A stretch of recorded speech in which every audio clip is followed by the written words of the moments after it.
All right. Good afternoon, everybody. Welcome to the library. It's great to see so many of you here. We have like a full house, so this is good. My name is Troy Swanson. I'm the library department chair, and I'm excited to welcome you to our event. This is our second event in our One Book, One College series, which is on Ursula Le Guin's book, The Dispossessed. You can get a copy in the library or buy it in the bookstore. We have some copies on the back shelf. So one of the things we do with our One Book, today this talk is not actually about this book at all.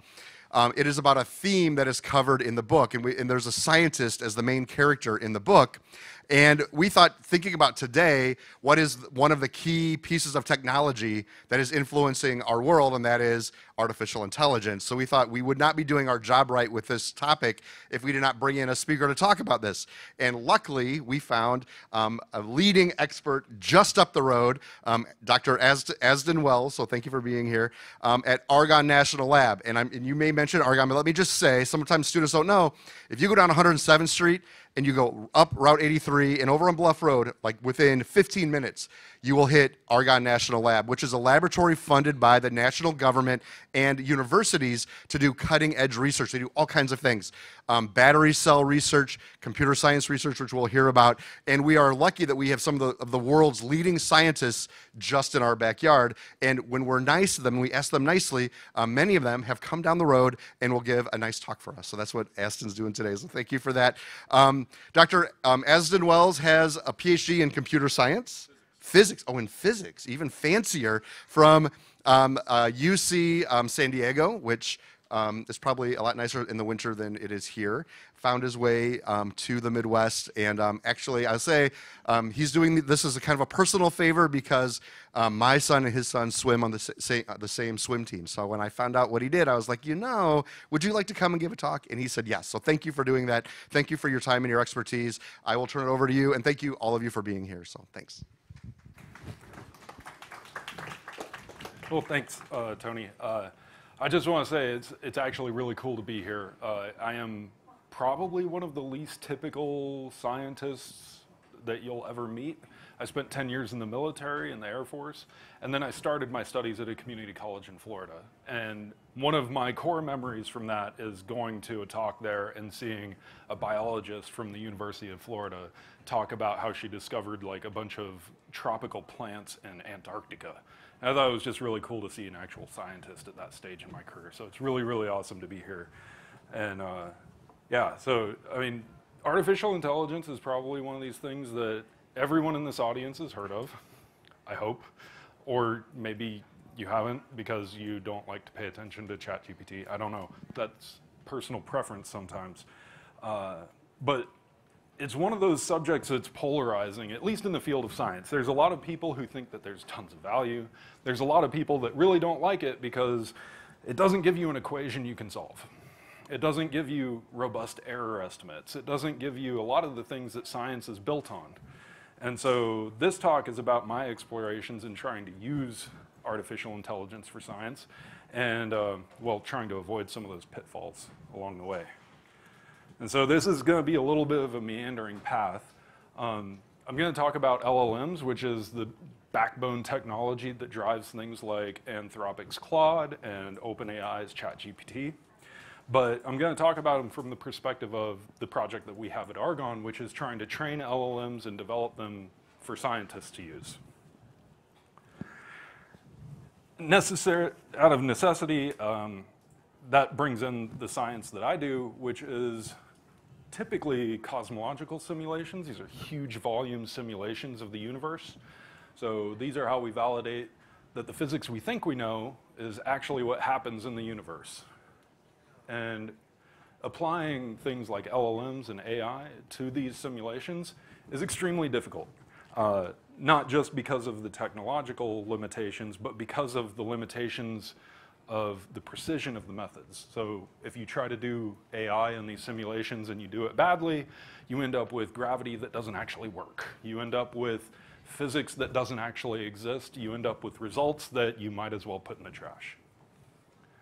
So that brings us to how do you make an AI research assistant that can actually overcome some of these limitations and work with these simulations, work with the data from those simulations, and those are going to be done using agent systems.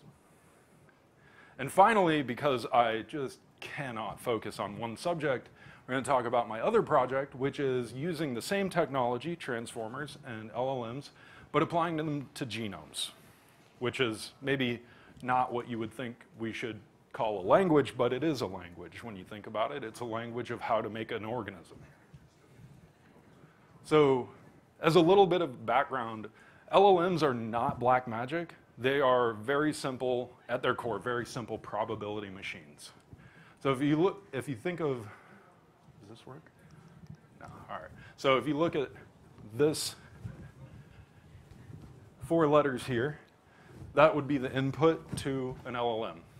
In this case, your input has a context of 4. That means it can take in 4 letters at one time. Anything bigger than 4 letters gets shoved off that side and is completely forgotten about. So if you've seen ChatGPT forget what you were talking about 5 minutes ago and completely ignore all of that, typically that's what happened. All of that information from 5 minutes ago got shoved off into the context window and it's no longer part of its memory. That's the benefit and the detractor with these models is they have perfect memory here and they have no memory of anything else. So all of these letters are going to be tokenized.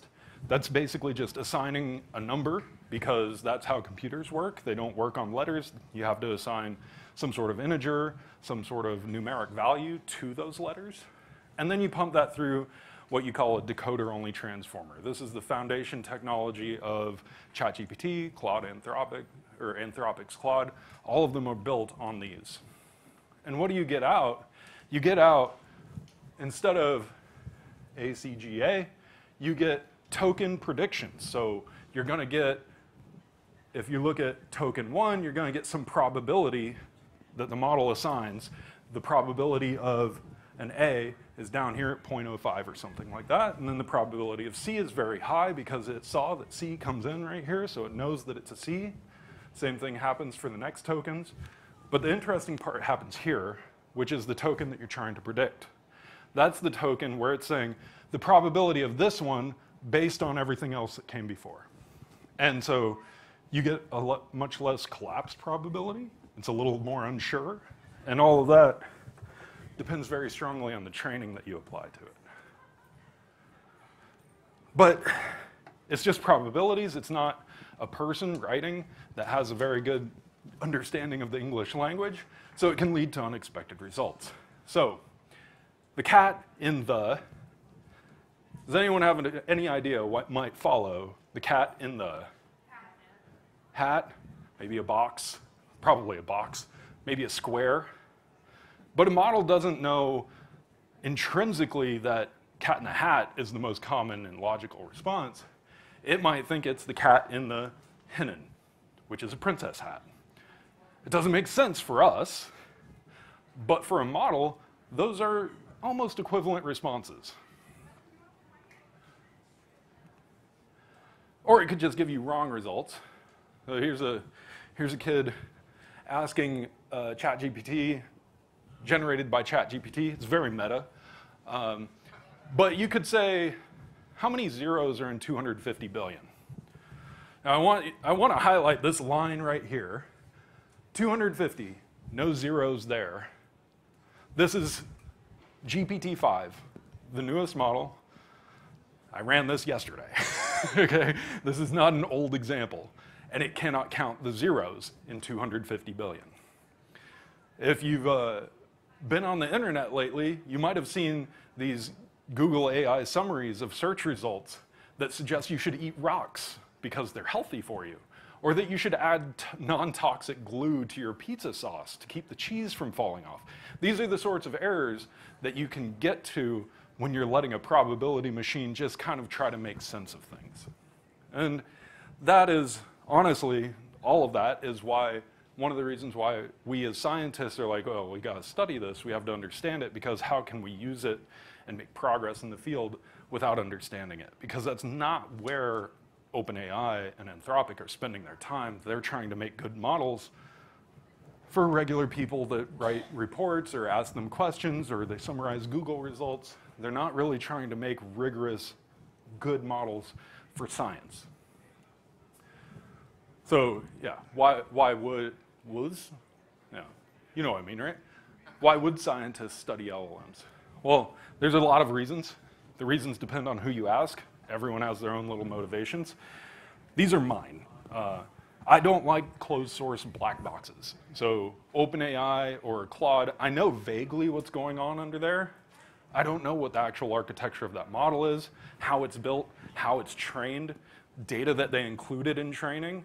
And this is actually problematic. If you follow news about Meta, they got in a bit of trouble, but not real trouble, like corporate America trouble where there's no trouble associated, because they train on something called LibGen, which is a Russian repository of basically every book that's ever been published. They short circuit all of the authorship copyright, all of the property copyrights that go into that, and just use it to train the models. One of the big problems with the current LLMs is data ownership. As soon as you put something into ChatGPT, that's ChatGPT training data now. It's no longer yours. They take it, they can do whatever they want with it, including use it in future training, all this sort of stuff. And when you're talking about science, if you're talking about medical science, if you're talking about anything that's a little bit sensitive, you can't have that. You can't just give them a whole bunch of data. So there's exceptions to that that are coming out where like Ask Sage is one of them where it has like private instances, stuff like that. But then these become really expensive also. And capabilities are hard to predict. So if you think about GPT-5, it can't count the numbers or the number of zeros in 250 billion.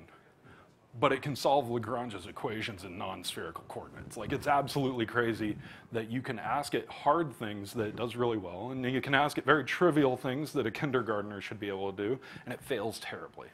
So understanding why that happens is part of what we're trying to do. We also have, as scientists, especially at Argonne, we have data that no industry partners have. We have simulations, we have the advanced photon source, we have different observational platforms for astronomy and cosmology, all of these things that even if they're open source and the industry could get their hands on them, the industry has no idea what to do with that information. They don't know really what it represents, they don't know what's important to people, so they can't use it effectively, whereas we could. And then there's this idea of the best practices. So you can train an LLM, you can train it instead of on the entire internet, you can train it on something smaller like astrophysics. And when you do that, you end up with an LLM that's much, much more capable because it's focusing its knowledge on that small domain. But as far as how to do that, what are the best practices, how do we figure out how to translate that knowledge to other domains? We know how to do it for astrophysics. What about chemistry? What about materials science? All these things. So we can study how to do that and then turn that into a pipeline that everyone can use. So this is an example, a relatively old example at this point, of the typical training data for a model called Palm. And the size of the box roughly represents the fraction of the data. So you can see most of it, the biggest fraction is arts and entertainment. If you look at the internet, I'd buy that. There's a big section that's computer and video games. There's science, yeah. It's also about the same size as the adult section. So it's not really a huge focus of the models, right? This is not really sufficient at all.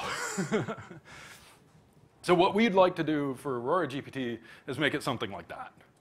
Make it more like half the data is science. Half the data is the stuff that we're interested in, and we want the model to be capable at. So we've done that with a project called AstroSage, where we took an open source model that was produced by Meta, and we took our own data distribution here. And if you look at this data distribution, Open Hermes here is pretty general. The rest of it is science and reasoning and code. So instead of 5% science, reasoning, and code, it's more like 80% science, reasoning, and code.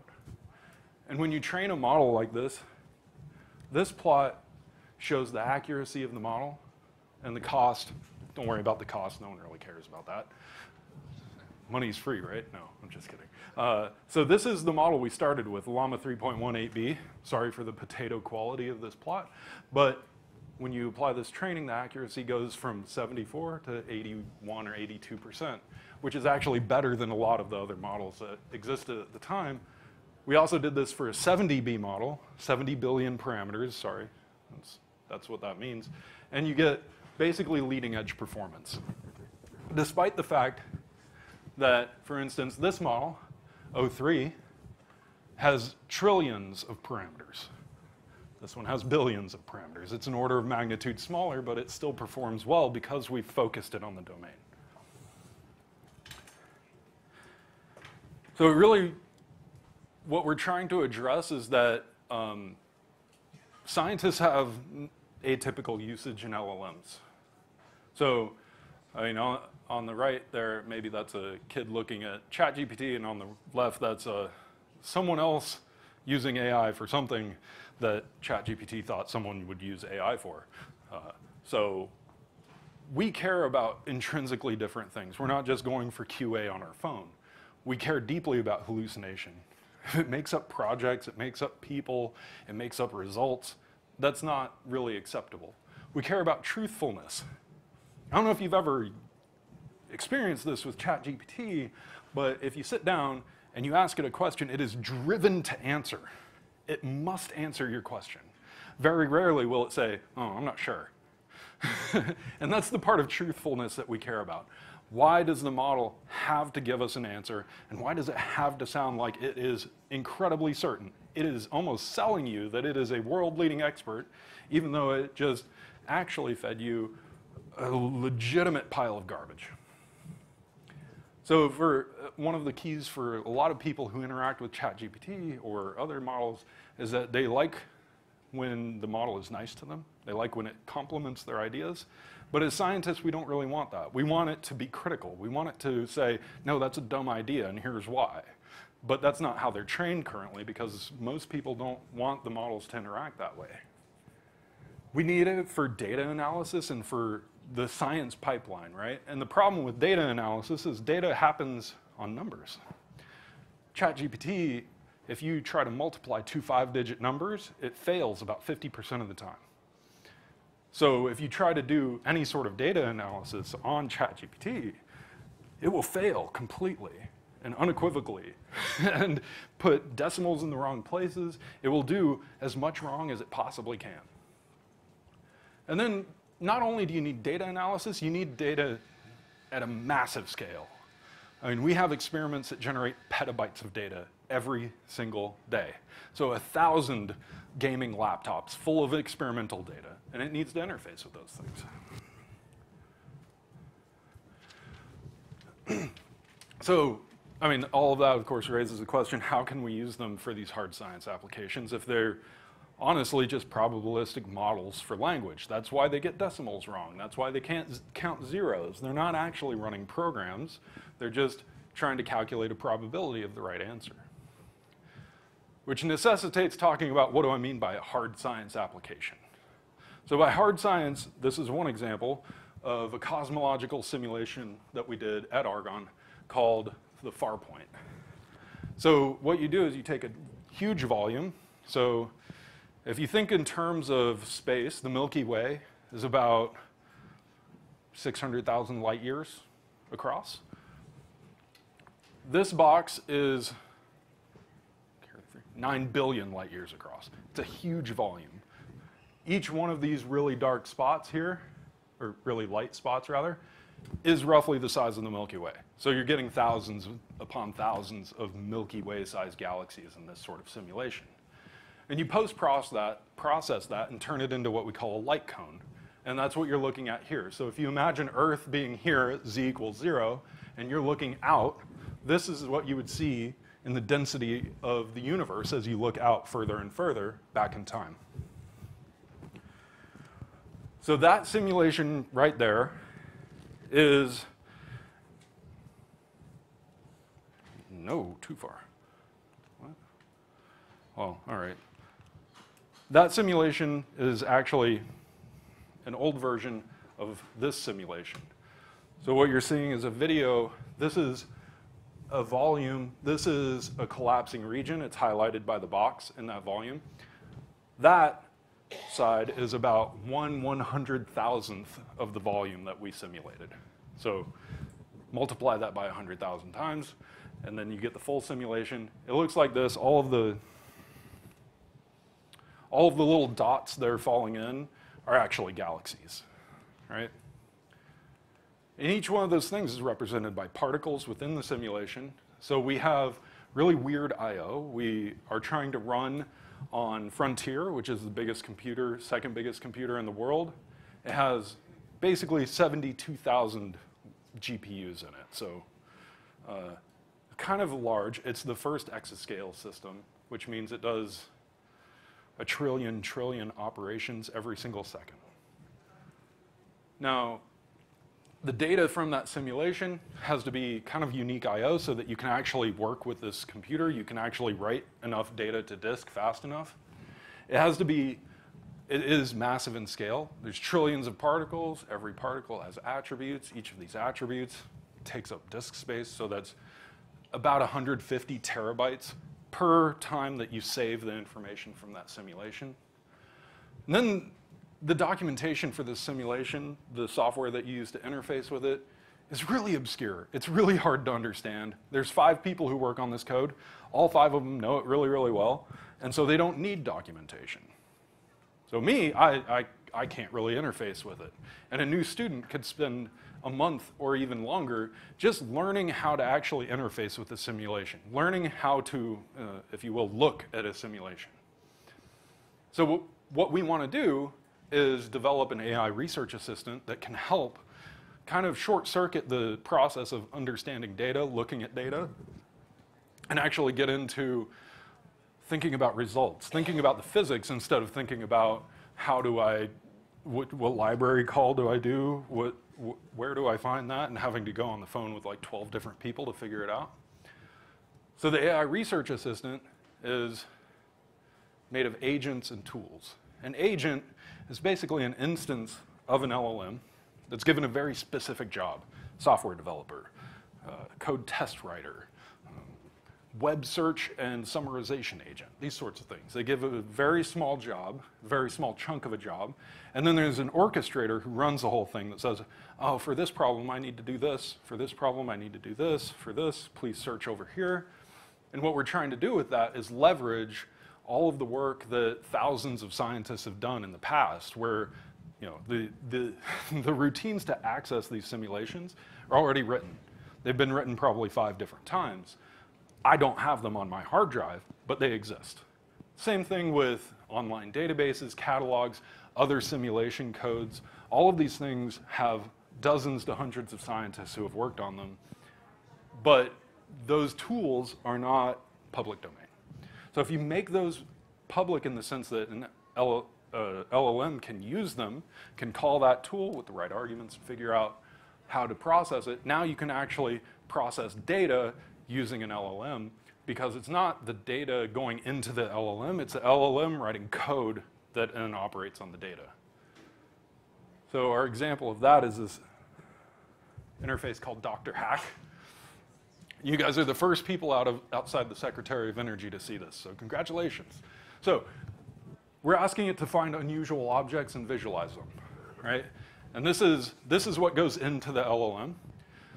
And it does its initial planning. I'm actually going to turn this up because it's like pretty slow. It's like a 3-minute video, which is actually accelerated 12 times because it took that long. So it's doing a web search for documentation, for papers, to summarize, hey, what is an unusual object? How do I quantify that sort of thing? And then it summarizes, oh, unusual objects might look like this. So we have like a gas dark matter offset. That just is some way to describe the galaxies. So I was off getting a soda, so it took me a little while to come back and validate it.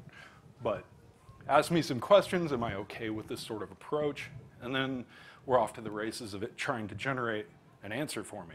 And it's going into a simulation, retrieving actual data, and then doing analysis on that data to figure out which galaxies we should operate on. And it's just retrieved all of those galaxies. And then it's going to go through and plot, for instance, a distribution of those galaxies. These ones in red were the cool ones. The other ones were ones no one would care about. Now it's plotting everything. And these are the galaxies that it found and plotted. So on this side is stars. They're just little particles. You can barely see them. This is the temperature of the gas, so you can see how hot the center of the galaxy is. You can see some that have sort of spirals in heat. You can see some that are colliding with each other. And then these are dark matter, so that's the predominant matter of the simulation of the universe. And then this is the actual gas density. So a couple that are a little bit more easy to see, you end up with ones like these. You can see like two clusters that are starting to merge here. There's some here that are like spinning around each other. It did, in fact, actually find pretty cool objects. And since we ran this, we've actually kind of launched a study onto the objects that it found. So it's done something pretty cool there. It's not writing the results for us, but it is getting to a point where it's accelerating our research workflow, where we can just ask it a question and it can give us an idea of whether or not that question is worth looking at all. So, I mean, based on the theme, I thought it might be interesting and useful to have something about the morality and ethics of LLMs in science. And so one thing I found pretty recently that was kind of shocking is that there's all my notes are gone. It's a cancer journal, the American Journal of Cancer Research, I think it's called, started requiring people to self-identify that they used AI in their research. Doesn't matter if you helped it like review a sentence, do a little data analysis, whatever the case. They're not asking anything specific. They're just like, did you use AI? And so 9% of authors for that journal said yes. But if you take an AI text detector and try to say, all right, let's see if that's true, they actually find 36% of the journal articles almost definitely have some parts that are AI generated. So it's a problem where people are using AI. That's not the problem. The problem is they're not willing to admit they used AI, which is more of a problem, because how can you have accountability in science if AI wrote it and I won't admit it? Who's accountable for that material? Is it me because my name is on the journal? Is it ChatGPT because it made the material? So it's a little bit of an open question and something that is going to have to be addressed eventually. Some journals are like just outright saying no AI whatsoever. Some seem not to care. It's not standardized at all. Another huge use of AI in science is code writing, like we just saw with Dr. HACC. The problem with writing code is that it's incredibly error-prone. A recent study found that up to 39% of the code that AI writes fails in some way. It could be security flaws, it could be compilation errors, it could be syntax errors. But what's really nefarious is that it will fail in transparent ways. You ask it to write a code about physics, and it writes in there that E equals mc cubed. Your code will run. Everything will look fine, except your results. Your results will be complete garbage because it's not cubed, it's squared. Everyone knows Einstein, right? So it's actually really, really problematic when you start thinking about how are you going to ensure accuracy when you get Claude to write you 10,000 lines of code and you hope it ran correctly, and now you got results. I mean, obviously the onus is on the person who's writing it and using that code, but how can you trust their results when they are using that? Do you trust the person to actually do all of that work, to review that 10,000 lines, to properly test everything?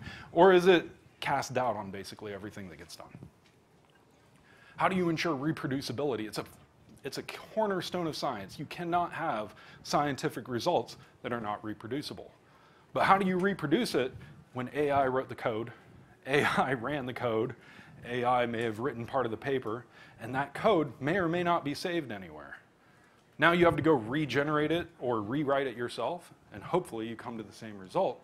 But it's a lot more opaque of a way when the current system is, I wrote some code, it's out on GitHub, download it, run it, and tell me I did it wrong, and we'll talk about it. All of this is just magnified by the problem that a lot of people, like I said, the very first thing, a lot of people just resist admitting that they used AI. Like, I don't want to admit that I didn't write every line of code. I wrote 20,000 lines of code this week. I used AI, okay? I promise you.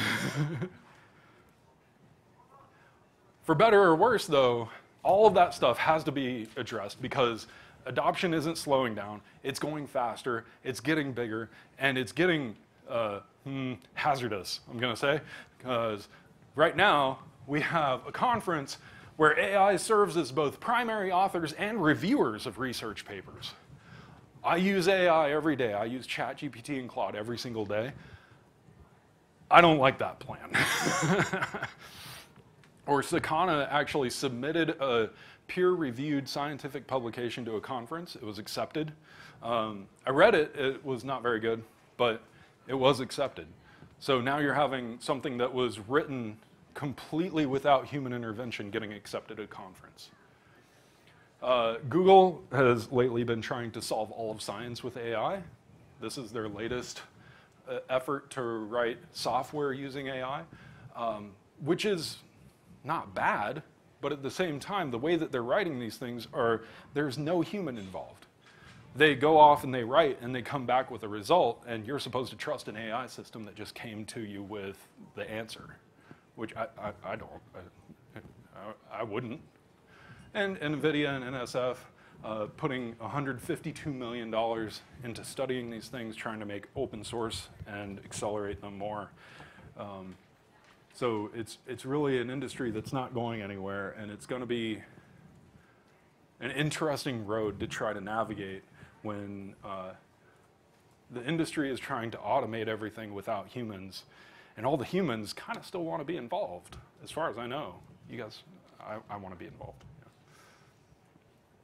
And now we're taking a sharp left turn to something completely different, which is potentially more controversial once you get your head around it. And it's modeling genomes and proteins with a model called GenSLM, which is an LLM transformer that is trained on proteins and genomes.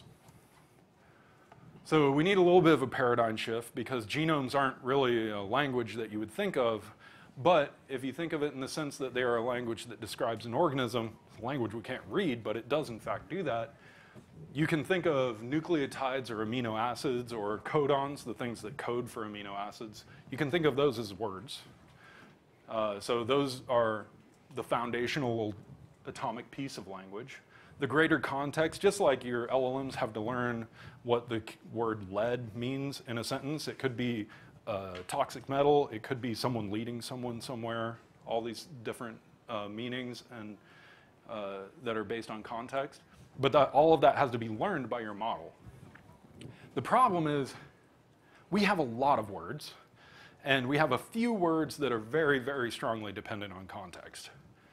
A, C, T, and G are the only words in the genome, and they are strongly dependent on context everywhere.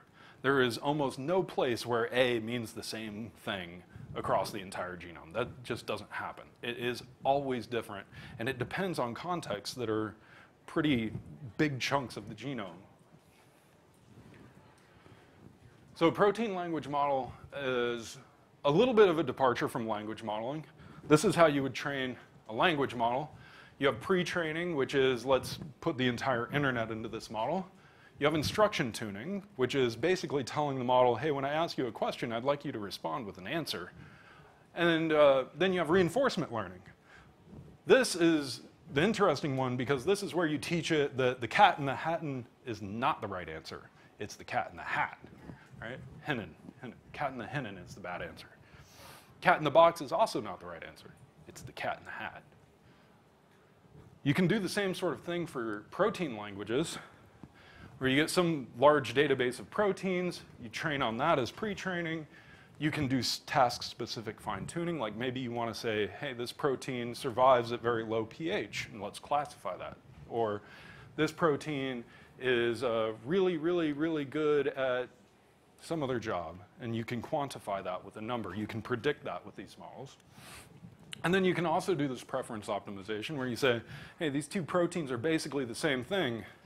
This one's 12 bases longer, and I don't like that, so I like this one more. Now, if you do this with GenSLM, we trained it on all the bacteria that we could find. It's about 150 million different bacterial proteins. And then we fine-tuned it on COVID genomes, the full genome, 30,000 nucleotides. And then you can look at the internal state of the transformer, and you can cluster all these different genomes. And that's what you're seeing here is the different clusters. I couldn't find our color image, but what's interesting here is that the model was trained on the very early versions of the alpha and beta strain of COVID, and this is clustering all the strains out to, was it Omicron? So it's 2 years worth of data that it wasn't exposed to, but it still knows how to cluster them properly. It's putting all the correct strains with their nearest neighbor. So you have two genomes that are from the same COVID variant. They're both in one of these clusters instead of spread out over everything. Now, so I said that protein modeling could be a little bit more nefarious, and that's the part that we're about to get to. And I want to ensure you that the model that did this is not released. Okay? So what you can do is you can generate point mutations with this model. You can feed it part of the spike protein, that's what we're looking at here in blue, of COVID. That's the part that binds to the human protein in orange. So you could think of it, very simplified version, as if this spike protein binds more strongly to this protein, then you have a more infectious strain of COVID. And so what we did is we generated the spike protein, and it generates these point mutations, which are in yellow, right here, here, here, here, here. It changes very little. It only changes a few points in this entire protein, but those few points are very important. So how strongly that spike protein binds to the human protein, you can denote that with something called the binding energy. You study that with molecular dynamics simulations, and basically lower numbers are better. 0 is wild type, so that's what you would find in the wild. And what we can see is we can generate, for instance, an Omicron variant that is significantly more strongly binding than its wild type counterpart. In theory, that would mean that it's also significantly more infectious. That's why we didn't release this model, because we don't want someone to just go genetically engineer mega infectious COVID. I feel like that would be an ethical no-no. You know? But it is interesting that the model learned the language of the genome and these proteins well enough to actually make something that functions better than what we find in nature. That's wildly, I didn't expect that to happen, if we're being honest. But if you can engineer and optimize proteins, you can think of other things to do too. So for instance, this is a cartoon of a lithium-ion battery. You have them in your cell phone, you have them in your laptop, you have them in a Tesla out there. And you have an anode, this has graphite and lithium, and you have a cathode that has some lithium oxide compound in it. When you discharge it, the lithium goes to the cathode. When you charge it, it goes back to the anode. But it's not a perfect process. Some pieces of this lithium get left behind. And so that's why if you have a 14-year-old laptop, it has a battery life of about 8 minutes. The lithium is not effectively transferring between the cathode and the anode anymore.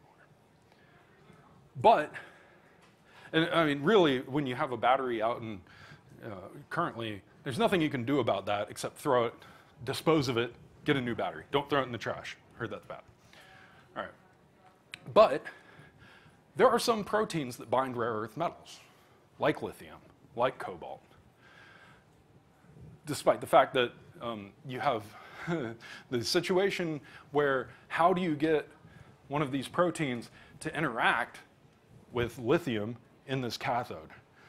Well, the answer is you grind it up into a slurry and you pour a bunch of proteins or the organisms that host that protein into that slurry and let them process it. Unfortunately, that's a very bad environment for life. It's metal rich, it's highly acidic, and I mean highly acidic. It has a pH of like 1 to 2 when you get into fully processed slurry. It is basically like trying to have a protein that's going to live on Mars or something. It is just incredibly inhospitable.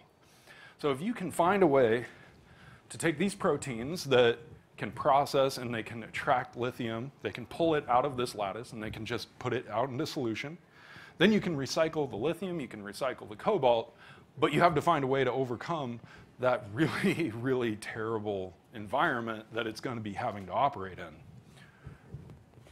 And so you can apply this method, preference optimization. What you do is you say, I have two proteins. One survives at low pH, one survives at high pH. I prefer the one at low pH. So let's just keep doing that. And it's going to learn over time through your training that you want more and more low pH survivability. That's an odd way to phrase it, but that's the goal. And so the final process would look something like this. You start with a wild type protein, and you generate a few other proteins. Then you have some model, maybe a simulation, that dictates which one of these proteins is best. So now you've simulated an evolutionary step. This one could survive at a pH of 3. This one is surviving at a pH of 2.8. And then you repeat the process. You generate more. Select the best one. Oh, now we're down to 2.7. Generate more. 2.6. Until we finally get all the way down to this guy who maybe survives at a pH of 2, but has the same ability to process metals and the same ability to, maybe even an improved ability to do it at an accelerated rate. And what you're doing is basically trying to simulate an evolutionary chain where your proteins have been living in an inhospitable environment, and the ones that can survive better multiply better, and so they become more prevalent. So this is relatively new, but I think it's pretty cool and pretty fun, and I'm going to go work on it when I'm done here, okay? So I thought it would be good to kind of leave on a few notes of what I think about AI and science and just in general. You know, every technology has good and bad. You can have nuclear bombs, you can have nuclear reactors, right? There's an entire spectrum, and almost all of the technology's good and badness is predicated on how we use it. We can use it to engineer proteins that solve the critical minerals crisis. We can use it to engineer proteins that are more effective at curing cancer. We can use it to optimize Facebook ads. It really just depends on what you think is important, right? For the point where AI is trying to short-circuit the scientific process, to write its own software, to write its own publications, I think the real question that we have to ask ourselves is that at the end of the day, are we more concerned with producing results or with developing people who understand the processes that can produce results? What use is it to have an AI that can generate all of the scientific results in the world, solve all the science problems we have, and then all the people are basically just living under it, not having any part in that? There's some value to having the results, but now we don't have anyone who understands how we got there. So how do you go farther if suddenly the AI system hits its limit? Your whole society is so far behind that you can't. In the same vein, scientists, engineers that are developing this technology, how do we keep the rigor? How do we keep the public goodwill? How do you have the public trust your scientific results when they know it was generated by ChatGPT or something like that? It is not a good state to be in, especially with some current environments where science is untrusted in some circles, right? How do you build that trust back up when the methods that are being released are almost seemingly actively trying to tear it down? So that goes hand in hand with making sure that people are still central to the discovery. How do you make sure that Google doesn't just write, hey, we solved physics, and then all the physicists are out of a job? Or is there still a place for them in that loop of discovery? And like I said earlier, I wasn't lying. I did write 20,000 lines of code this week with AI. The added throughput you can get with these tools is impressive. I don't do one project at a time, I do 4 projects at a time. I don't write 1,000 lines of code in a month, I can put out 20,000 in a week. It is mentally exhausting to keep up with that much that's going on all the time. So you have this problem where you can have an immense amount of throughput, but you are in fact still a human who has a finite limit on how much you can pay attention to, how much you can really make a hard contribution. It's almost the sense of like, if you work 16 hours a day, do you actually do twice as much work as an 8-hour day? Or is there some point where kind of your productivity just falls off a tree, off a cliff, whatever, because you've been working too hard for too long. You don't have good ideas anymore. And finally, many of the images in this presentation were AI generated. So I'll leave that to you to decide if I did something bad there. So thank you.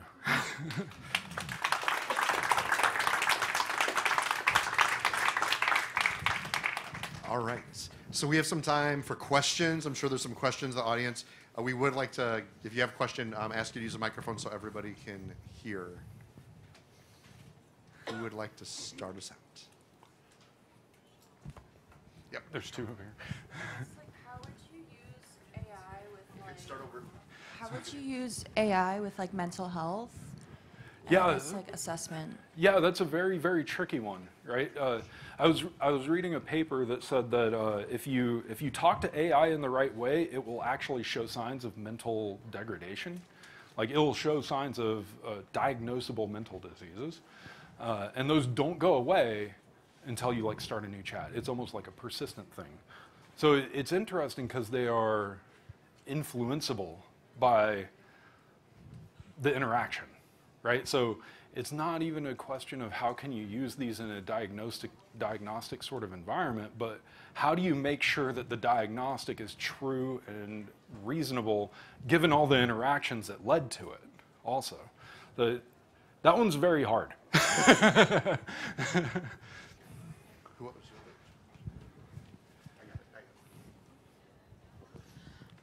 What led you to this field of work? Because you sound super passionate about your work, but you said you came from a community college in Florida. So what led you to this? Yeah, so well, I was sitting in the Air Force, and I found out that my job was going to consist of sitting at a desk writing performance reports for the next 10 years, and that sounded like hell on earth. So then I went to community college, had no clue what I wanted to do. Physics and chemistry were the only classes I actually had to really study for. And so I decided to major in physics because, I don't know, looking back, maybe not the best choice. I'm literally better at everything else. And that was in like 2010 or so. In 2012, I went to UIUC, kind of still barrel-headed into physics until I almost failed every class that I took that term. At which point I said, oh, maybe I'll try biology, but then went back to physics because I found a good professor. And then when you major in physics, I think this is similar for a lot of the harder sciences, physics, chemistry, biology, a lot of computer, no, not computer science, but in the traditional sciences, there's an air at the university that like you're getting a PhD, because that's just what you do. You're gonna continue on, go get a PhD, then continue on, be a scientist, professor, whatever the case may be. No one really talks about the job options that exist outside of that. And so when I got to graduating from my bachelor's, I was just like, oh, well, I guess I'm beginning a PhD because that's what I hear is the only option. And ended up with a PhD in like, when I was in grad school around 2015 to 2020, that was like the advent of transformers and AI, so I just rolled it in to everything I was doing. Like, my project was taking astrophysics simulations and using AI to model the physics that's happening in the simulations to accelerate them. And so I don't know how I decided so much as I've just been trying to do really interesting stuff that I want to do. And I think going all the way for a PhD is one of the best ways to do that because there's no one telling me what projects I can or cannot work on. I mean, there's limitations. You have to find money and funding and stuff like that, but there's no one telling me I need to work on XYZ because that's the company's portfolio. You know, it's pretty wild.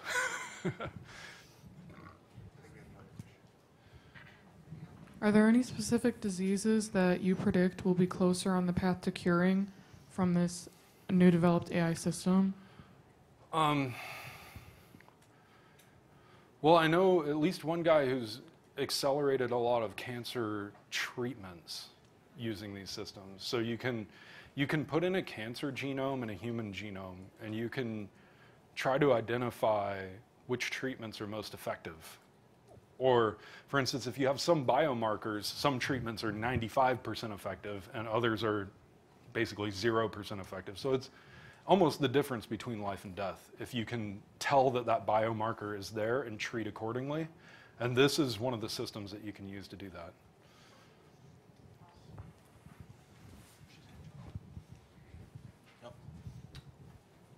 How many years do you think it will be for you to be comfortable to see AI being used in like scientific papers or like have those like AI conferences you were talking about?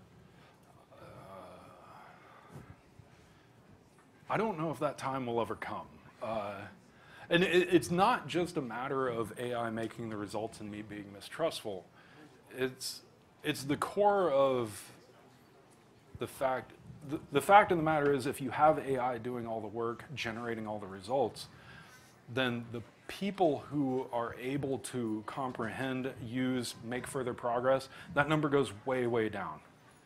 That's what concerns me with that approach. Not necessarily that AI wrote a paper.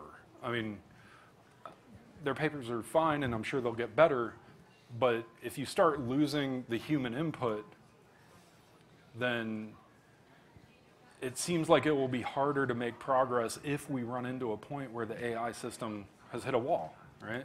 How do you basically catch up at that point if you've excluded all the people from the process for the last 10 years?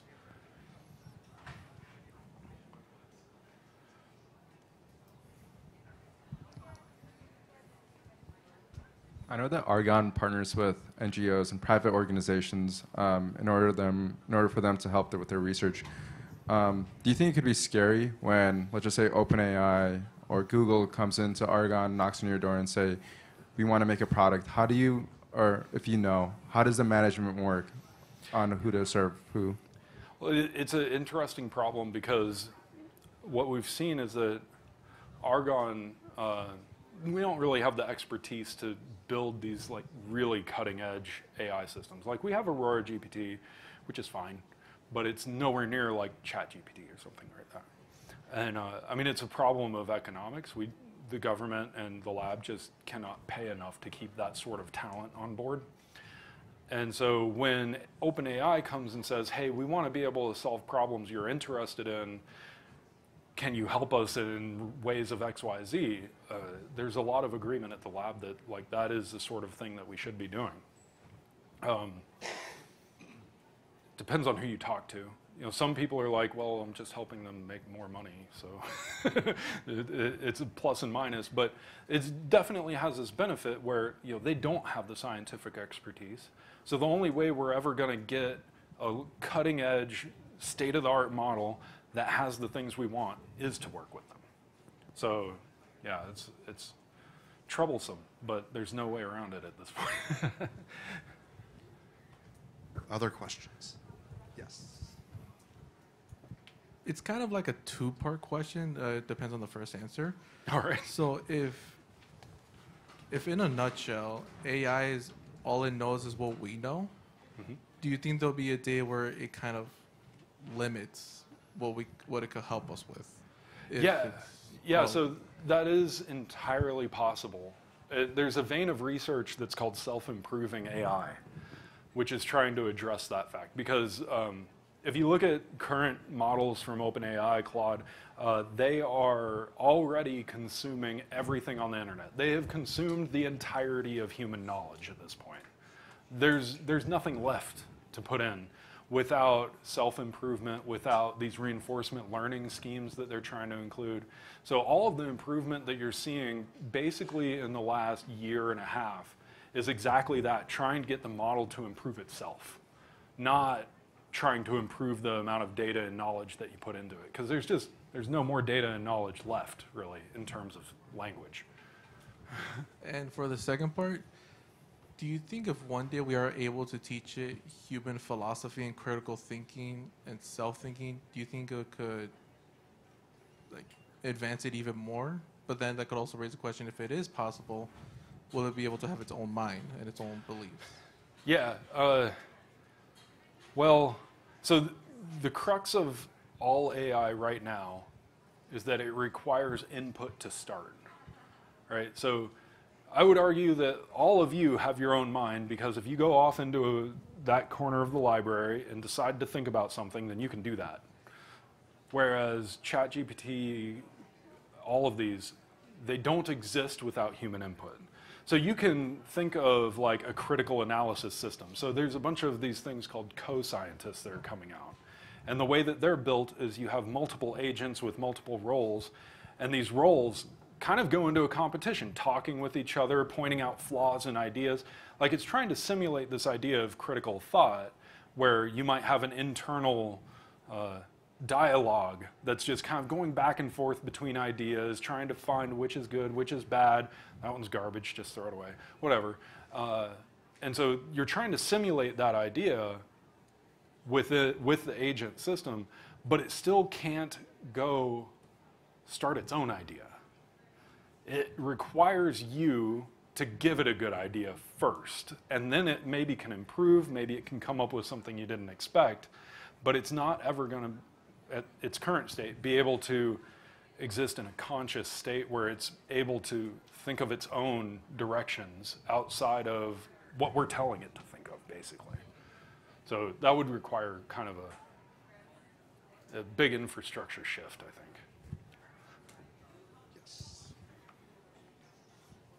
Do you guys have any like rules when like making the AI? Like, I don't know, like, you know, we were talking about the ethics about it, and like, you know, like, are there certain rules, limitations that you are giving it so then it doesn't like cross lines and make decisions based on what you've given it? All the time. Yeah, yeah. Every time I interact with it, there's like pages of rules that you try to give it, and it will still not listen to you and do whatever it wants. We literally just scrapped part of a project that was going for a submission because it was an agent system. It was going to do some data analysis, and like then the orchestrator agent would deliver results to you, and it all appeared to be working perfectly, except the data analysis agent handed back some really good concrete numbers and all the data that it needed to, and then the orchestrator, given all that information, just made it up. It just completely fabricated everything. So it had all the tools, it had all the instructions, and it still was like, nah, I'm just going to make this up. That's obviously wrong. So that's part of the danger, is it's so incredibly unpredictable. And when it starts earning your trust, that's when you know you're in trouble. Can I say, you know, we work a lot with students doing research in the library and with our faculty, and we see some of the same challenges where students will use AI to write a paper, to try to think about a problem.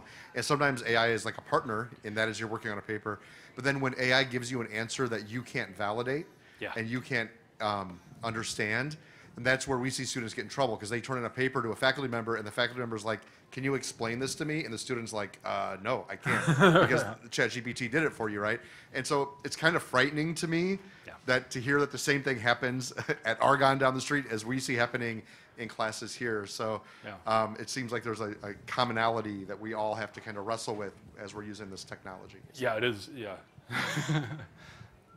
Apart from attending this presentation, what more could your audience members do to learn about AI? Well, I mean, so I started out not knowing anything about AI. I never actually took a class either. So I basically started with small projects, Medium blogs, stuff like that. It allowed me to understand the the terms and the technology, the processes and the approaches, that sort of thing.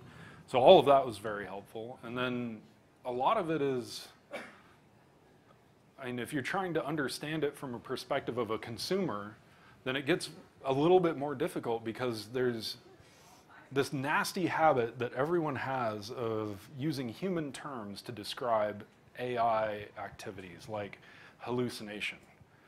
It's not hallucinating. It's not doing shrooms out in the field. It is, in fact, just making stuff up. It is an incorrect recall of a fact. It's not a hallucination.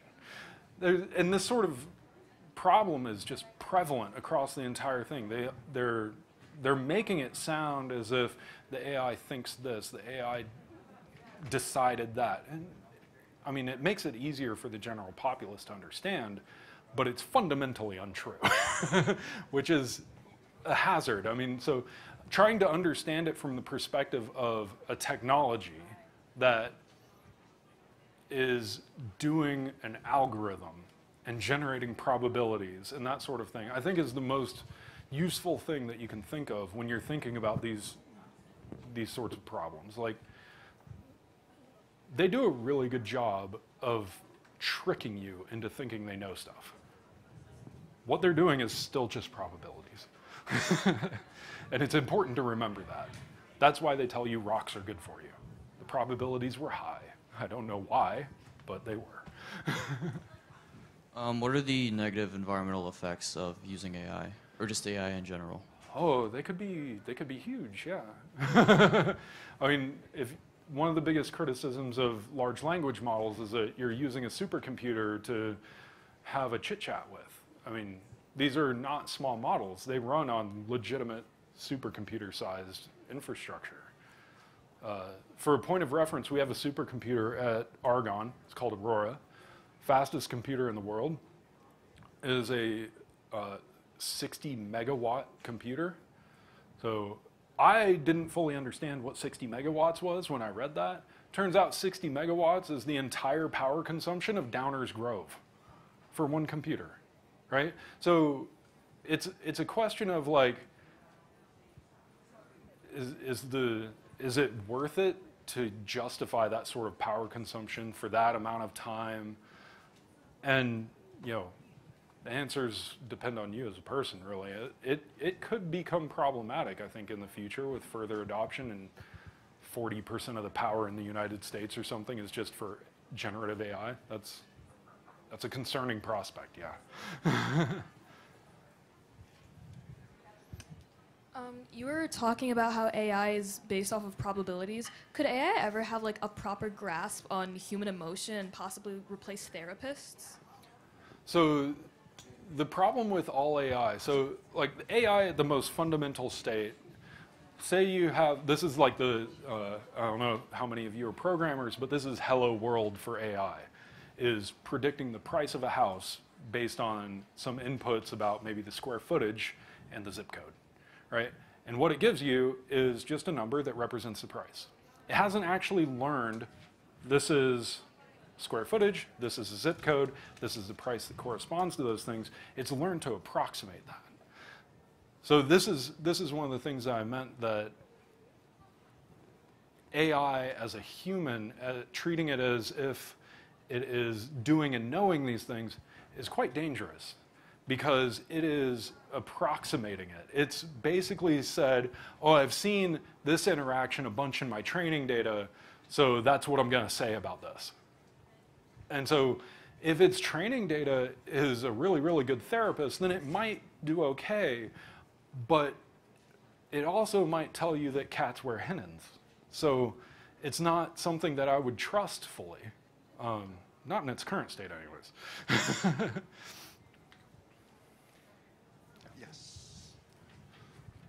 Has there been like any research into like alternatives for the energy use of AI, like maybe solar power or something like that?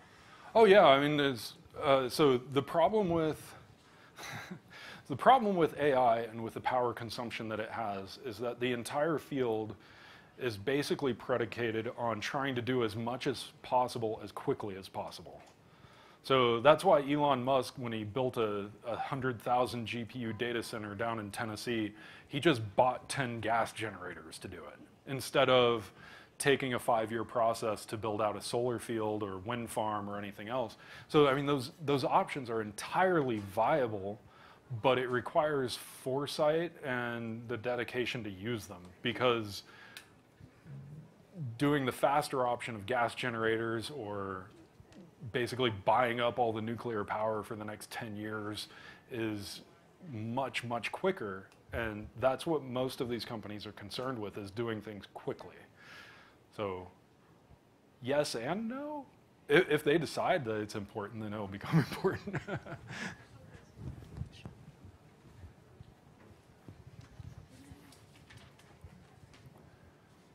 And then currently, are there any laws regulating science with AI? And are there any that you predict, especially with its environmental impact? There are no laws that I'm aware of, and I would be surprised if any ever happened. Not necessarily because there shouldn't be laws, but just because our government, on average, is very slow to respond to changing situations, especially as far as technology goes.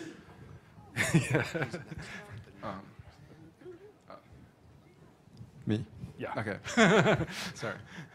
Illinois just outlawed its citizens from using AI for mental health and for therapy. Yeah. Do you think there will be more restrictions regarding AI usage for its citizens? It's possible. I think that law is probably driven by my answer to her question. So yeah, I mean, it may be, and I'm not necessarily against that, because the companies that generate these models are doing a mediocre job at actually controlling them in a real way.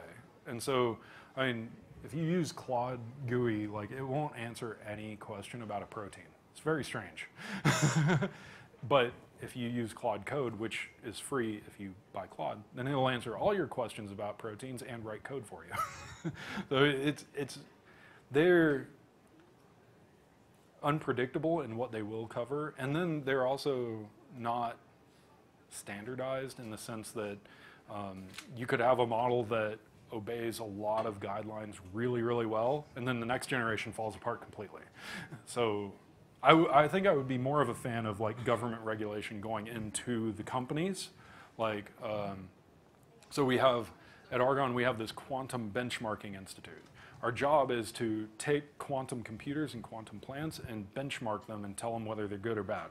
So why couldn't you have a benchmarking institute for machine learning and AI built out of existing facilities at the DOE or anywhere else, and those could actually interface with the companies and say, no, your model's garbage, that sort of thing. And I think that would be a better way to go, that would make the models better in general down the line. Sorry, and then he literally asked the question I was going to ask. All right. And then I was going to ask another one, but you kind of answered that too in your explanation. Like, if you had any other type of law that you think would be important besides, like, the mental health one that just came out, like, is there anything you feel like should be restricted to humans that AI shouldn't cross over with? Yeah, I mean, there's some calculus about the stakes of the problem, right? And I think that calculus has to be developed, and you've got to decide where the line is, where, no, this is too important, and even if AI has some part in it, it cannot be done without human oversight. But this is not a new problem either. I think it was like 2016, I was reading about some municipality instituted an AI system to decide whether or not people get parole. Like, that's too high stakes for AI. That should not exist, because it basically learned that certain minorities should not get parole, and it's just racist as hell. But if people aren't actually paying attention to the system and in the loop and calling it out on its bullshit, then it will run amok, and it will just adhere to its biases, right? It's very problematic. Yeah. I'm happy I got the mic when you were talking about AI making mistakes. I kind of walked in on this, but I don't know if anyone in this room has this problem, but my Instagram and Facebook was deleted by Meta's AI for no reason. I don't know if anyone has had this. There's having like a big ban wave. I lost my Facebook account. I've had this since I was a kid. I lost everything on there. I run a business, so this is like halted my life for these weeks. Yeah. I've been like going into a rabbit hole. There's like thousands of people that this has happened to. I don't know if anyone in here, if it's happened to anyone or if you know anyone. But I guess my question would be, do you know anyone going through this, or have you heard of this? Real life example. Yeah, Like I mean, yeah.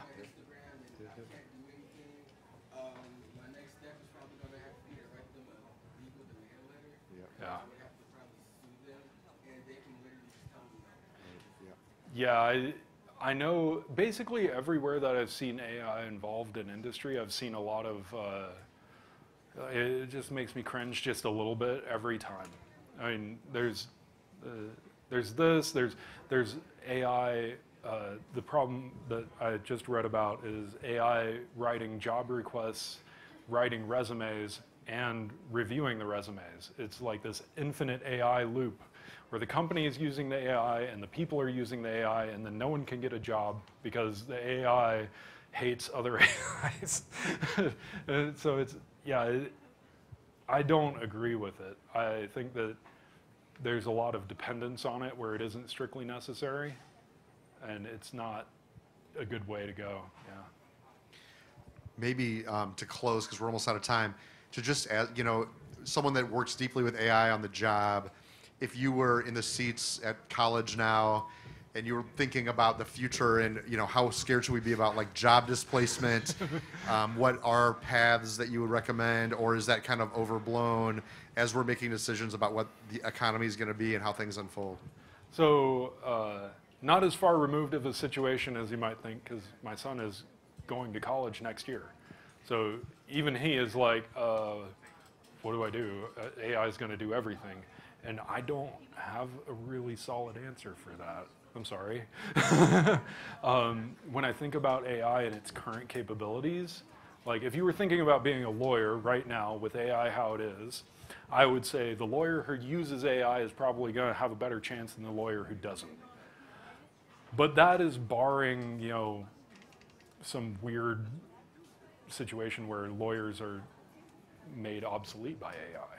Like I don't, it's such a weird technology and it's such a weird way that it's being adopted in general. There's a lot of people using it just because they can, not because they have to. And when you start doing that, you start displacing the people who actually could do that job properly. And so I think there's going to be like a normalization where we're kind of maybe not in an economic bubble, but we are in like a technological bubble where everyone wants to use AI. Every app is basically a wrapper around ChatGPT. And eventually, it's going to come to a point where people are like, no, this is actually bad. I don't like that DALL-E-generated art. I want actual art. I don't like this paper that it wrote because it is, I serve on review committees at Argonne, and I can pick out the papers that are written by ChatGPT and Claude. Easily, and I hate them because it took that person less time to write it than it took me to read it. I give it very little credit when it's just obvious that AI wrote it. And so I think that's going to kind of be a counterbalancing force, but I don't know where the actual point of balance is, what it's going to actually be capable of in 10, 15 years. But it's definitely not something you can avoid, so I would get comfortable with it. All right. Okay, how about a round of applause? Thank you. Thanks for coming, everybody. Thank you.